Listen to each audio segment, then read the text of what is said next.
Hi guys, welcome back to my channel. आज की इस वीडियो में हम प्लस टू अकाउंट्स का चैप्टर कैश फ्लो स्टेटमेंट करेंगे। Before we start, please guys like, subscribe and share my channel. Thank you. Let's start with the topic.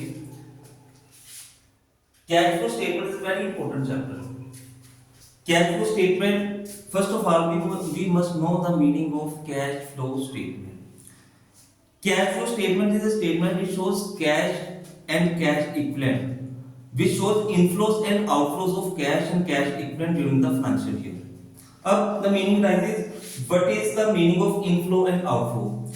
When cash goes out of the firm, it is outflow of cash. When cash comes into the business, it is known as inflows of the cash. The transaction which increases the cash and cash equivalent are called inflows of cash, and the transaction which reduces the cash and cash equivalent, which reduces the balance of cash and cash equivalent, are known as outflows of cash. So अभी थोड़ा सा doubt है कि what is the meaning of cash and cash equivalent. तो I will let you know after few minutes what is the meaning of cash and cash equivalent.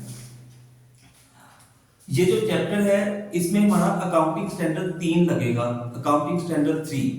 Accounting standard 3 के according हम इस chapter को करेंगे। दूसरा, इस चैप्टर को, इस चीज को करने के लिए, कैश फ्लो स्टेटमेंट को करने के लिए हमारे पास दो मेथड हैं, एक डायरेक्ट मेथड और एक indirect method.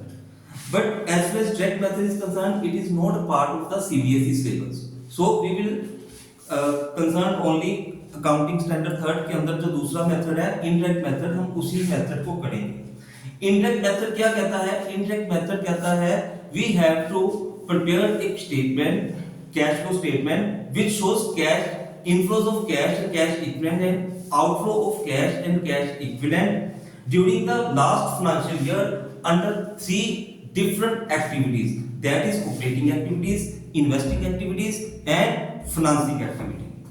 Well, this is a new chapter.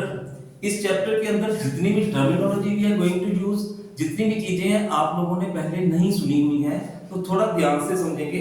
पहली टर्म जो हमें आ रही थी जिसमें कंफ्यूजन थी, that was cash and cash equivalent. Normally cash, you know what is cash? Cash पैसा। अब इक्विवेलेंट क्या है?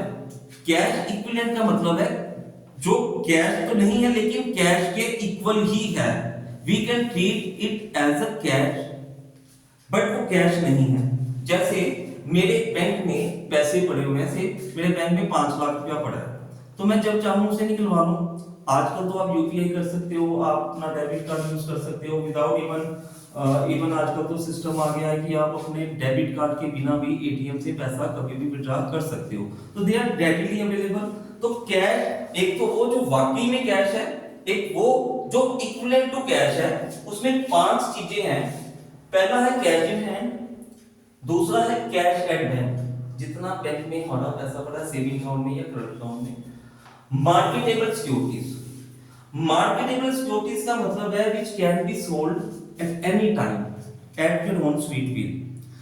Suppose you are having shares, debentures of different company, you can sell it at market price में। जब भी आप चाहो तो बेच दो, जैसे अभी मार्केट खुली है तो अभी आप बेचना चाहो जो रेट है तो आप बेच पाओ, they are called marketable securities.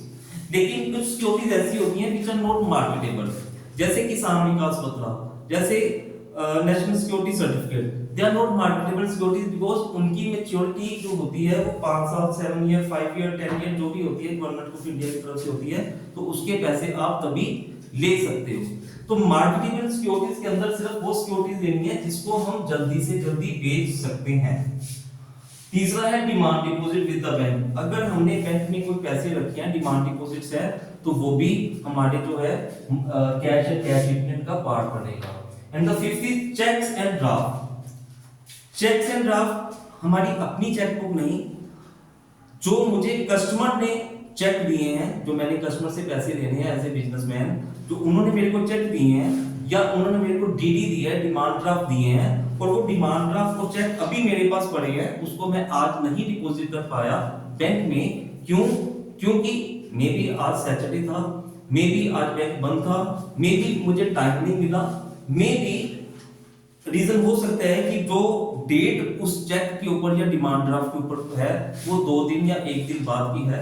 तो इन सभी किसी भी रीजन से जो चेक्स एंड ड्राफ्ट मेरे पास है, मेरे हाथ में है, मेरे पास है, they will be treated as cash and cash equivalent. So basically हम ये जो स्टेटमेंट बना रहे हैं, जो स्टेटमेंट बनाना चाहते हैं कैश फ्लो स्टेटमेंट, इसमें हम ये देखना चाहते हैं कि पूरे साल के अंदर हमारी बिजनेस में ये कैश एंड कैश इक्विवेलेंट के, जिसके अंदर 5 आइटम्स थी, ये कैश एंड कैश इक्विवेलेंट का बैलेंस ओपनिंग में क्या था, कितना कैश या कैश इक्विवेलेंट आया, कितना कैश एंड कैश इक्विवेलेंट बाहर गया, इनफ्लो हुआ आया और बाहर गया आउटफ्लो हुआ, वो कितना कैश है और एंड में हमारे पास बैलेंस कितना बचा। तो ये 3 चीजें हम करना चाहते हैं। तो what is the objective of cash flow statement? Cash flow statement का पहला ऑब्जेक्टिव ये है, we want to know the exact amount and sources of inflows of cash and cash equivalent during the last financial year. Second objective of this financial statement is to know the exact sources and amount of outflow of cash and cash equivalent during the last financial year। तो basically main 2 objective है, inflow कितना हुआ और outflow कितना हुआ।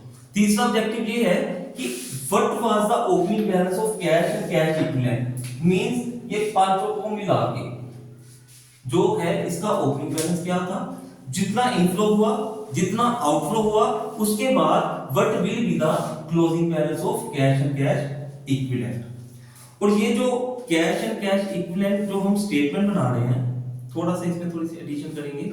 जो हम जो एक स्टेटमेंट बनाना चाहते हैं कैश फ्लो स्टेटमेंट, मैंने आपको स्टार्टिंग में बताया, cash flow statement is a statement which shows the inflows and outflows of cash and cash equivalent during the financial year. इसमें थोड़ा सा एडिशन करेंगे, जितना कहा उतना ठीक है, लेकिन थोड़ी सी एडिशन क्या है कि ये जो इनफ्लो एंड आउटफ्लो है, इसको भी हमने 3 डिफरेंट कैटेगरीज में, 3 डिफरेंट कैटेगरीज में सेग्रीगेट करना है। कौन कौन से 3 activities? Operating activities, investing activities and financing activities. अब यू मे गेट कंफ्यूज्ड कि व्हाट आर these 3 एक्टिविटीज। देखो, operating activity, investing activity and financing activity, हम तीनों का अलग अलग inflow and outflow find out करेंगे पूरे चैप्टर के अंदर। That is why this chapter becomes difficult, because sometime it may be hard for you people to find that the particular item belongs to category 1, 2 or 3. That is problem creating thing, लेकिन but with the help of practice, with the help of doing questions, we will be able to do this. In this video, operating, investing और financing activities का हम सिर्फ brief description करेंगे, थोड़ा सा understand करेंगे। Next video मैं आपके लिए डालूंगा, उसमें मैं ऑपरेटिंग एक्टिविटीज पे पूरा डिटेल इंफॉर्मेशन, डिटेल स्टडी उसकी करेंगे with the help of examples also. अभी के लिए what is the operating activities? Operating activities देखिए, जब हम बिजनेस करते हैं तो जो हमारा मेन बिजनेस है, कोर बिजनेस है, जिसकी वजह से हमने दुकान खोली है, जिसकी वजह से हमने फैक्ट्री खोली है, जिसकी वजह से हमने अपना ऑफिस खोला है, that is called operating activities. In case of me, मेरा केस में अगर देखें तो मैं I am a teacher by profession as you know. तो मेरा टीचिंग का जो काम है, मेरे टीचिंग के काम से जितने मेरे को फीस मिलती है या मेरे को कहीं से सैलरी आती है, फीस आती है या कुछ भी है, वो सारी की सारी मेरी ऑपरेटिंग एक्टिविटी है। ऑपरेटिंग एक्टिविटी, अगर कोई मैन्युफैक्चरिंग कंसर्न है, अगर वो मैन्युफैक्चरिंग कंसर्न के अंदर कोई चीजें बना रहा है, वो प्रोडक्शन कर रहा है, वो उसकी ऑपरेटिंग एक्टिविटी है। अगर किसी ने, मान लो suppose you are somebody who is having a readymade garment showroom, तो उस शोरूम में कपड़े खरीदना, रेडीमेड गारमेंट्स खरीदना और बेचना, वो उसकी प्रिंसिपल रेवेन्यू एक्टिविटी है। तो हर वो एक्टिविटी जो मेन एक्टिविटी है, that is called operating activity.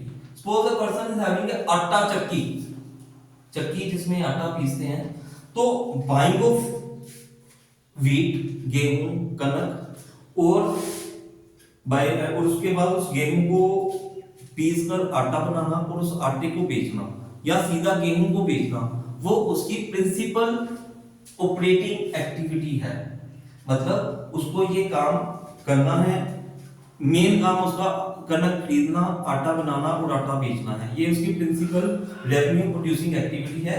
This is called operating activity. किसी भी बिजनेस में, अलग अलग बिजनेस में अगर आपको कोई डाउट हो तो आप कमेंट करके मुझसे पूछ सकते हो कोई बिजनेस में कैसे है। उसके बाद है इन्वेस्टिंग एक्टिविटी।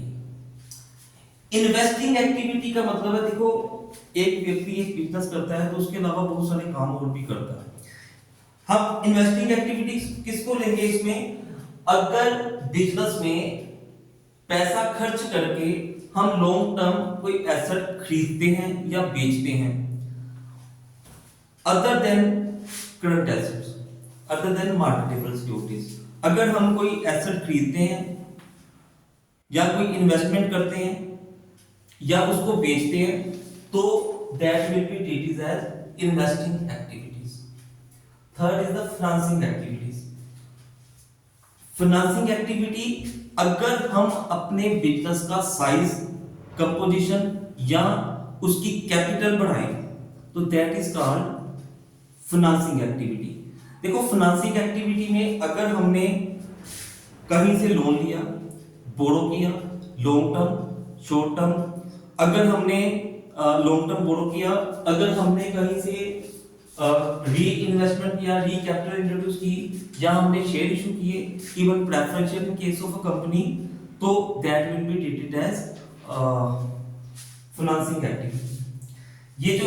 ये इनका तीनों टर्म्स का जो मीनिंग अभी मैंने आपको बताया, ये थोड़ा सा ब्रीफ में बताया है, इसको हम डिटेल में अगली वीडियो में इसको एक एक एक्टिविटी के लिए अलग अलग वीडियो में आपको इसको एक्सप्लेन किया जाएगा। तो अभी के लिए तीन तरह की एक्टिविटी है, operating activities, investing activities and financing activity. Operating activity जो मेन बिजनेस है, जो हम काम करते हैं। इन्वेस्टिंग एक्टिविटी, अगर हम अपने बिजनेस में कोई एसेट खरीदते हैं, कोई इन्वेस्टमेंट करते हैं, शेयर्स में, डिबेंचर्स में या किसी भी सिक्योरिटीज में करते हैं अदर देन करंट एसेट्स और marketable securities, so that will be treated as investing activities, and financing activities are those activities जिससे हम अपने बिजनेस का कैपिटल का साइज इंक्रीज करेंगे। तो these are the three activities of the these are the three different kind of activities under which we have to find inflow and outflow under operating activities, inflow and outflow of cash and cash equivalent under investing activities, inflow and outflow under the activity of financing activity। तो chapter काफी लंबा है, धीरे धीरे अगर हम इन तीनों activities को अलग अलग समझेंगे तो बाद में फुल फ्लेज क्वेश्चन हम कर पाएंगे। इसके अलावा कुछ लिमिटेशन है कि कैश फ्लो स्टेटमेंट की लिमिटेशन क्या है। दो तीन छोटी छोटी लिमिटेशन है। एक तो ये हिस्टोरिकल है, मतलब जो कैश फ्लो स्टेटमेंट बनेगी वो फ्यूचर के लिए नहीं बनेगी, जो काम आप पूरे साल में कर चुके हो उसको चेक करने के लिए फाइनेंशियल स्टेटमेंट को देख के हम बनाएंगे, इसलिए ये हिस्टोरिकल है। As you know, history means the past. पूरे फाइनेंशियल ईयर के जब अकाउंट बन गए हैं तो वो हिस्ट्री बन गई है, वो बन चुके हैं, उन्हीं को देख के हम इसको बनाएंगे, फाइनेंशियल स्टेटमेंट को बनाएंगे। उसके अलावा इसका एक तो डिसएडवांटेज और है, एक तो ये है कि एक्यूरेसी जो है वो डिपेंड करेगी फाइनेंशियल स्टेटमेंट पे। अगर फाइनेंशियल स्टेटमेंट जो है, अगर हमारी फाइनेंशियल स्टेटमेंट ठीक नहीं है, उसमें अगर कोई गलती है, वो इनएक्यूरेट है, ऑटोमेटिकली हमारी कैश फ्लो स्टेटमेंट भी इनएक्यूरेट हो जाएगी। नॉन कैश ट्रांजैक्शन, तीसरी लिमिटेशन है, इसमें नॉन कैश ट्रांजैक्शन इसमें नहीं आएगी। हर वो ट्रांजैक्शन जो नॉन कैश है, जिसमें कैश इन्वॉल्व नहीं है, ऐसी कोई भी ट्रांजैक्शन कैश फ्लो स्टेटमेंट का पार्ट नहीं बनेगी। सिमिलरली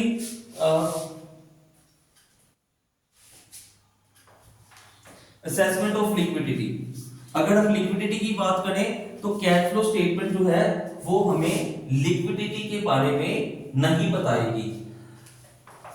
हमने रेशियो का चैप्टर किया, उसमें शॉर्ट टर्म लिक्विडिटी और सॉल्वेंसी रेशियो में लॉन्ग टर्म लिक्विडिटी भी किया। शॉर्ट टर्म में आपको याद होगा हमने करंट रेशियो और लिक्विड रेशियो निकाली थी, वो हमें बताती थी कि फर्म की लिक्विडिटी कितनी है। लेकिन कैश फ्लो स्टेटमेंट हमें ये नहीं बताएगी कि हमारी फर्म कितनी लिक्विड है या लिक्विडिटी कंडीशन क्या है। लेकिन हमें हमारी फर्म क्या बताएगी, हमारी फर्म सिर्फ हमारी कैश फ्लो स्टेटमेंट क्या बताएगी, कैश फ्लो स्टेटमेंट ये बताएगी कि ओपनिंग में कैश एंड कैश इक्विवेलेंट कितना था और पूरे साल के अंदर तीन डिफरेंट एक्टिविटीज के अंदर कितना कितना कैश आया, कितना कितना कैश गया और एंड में कितना कैश हमारे पास पड़ा था। इसके साथ आज के टॉपिक को खत्म करेंगे, वाइंड अप करेंगे। जस्ट आपको एक चीज छोटी सी बतानी है कि जो कैश एंड कैश इक्विवेलेंट है इसके अंदर हमने 5 चीजें लिखी है, cash in and cash at bank, marketable securities, demand deposit and cheques and drafts in hand. तो जरूरी नहीं है कि किसी क्वेश्चन में ये 5 की पांचों चीजें हो, दे आर एक्सक्लूसिव, कि इसके बाहर नहीं कुछ आएगा, ये 5 है। हो सकता 2 हो सकता 3 हो। अगर 2 नहीं दिए तो कंफ्यूज नहीं होना, घबराना नहीं है, जितनी है उतनी हमने ले लेनी है। तो okay guys, have a nice day, thank you.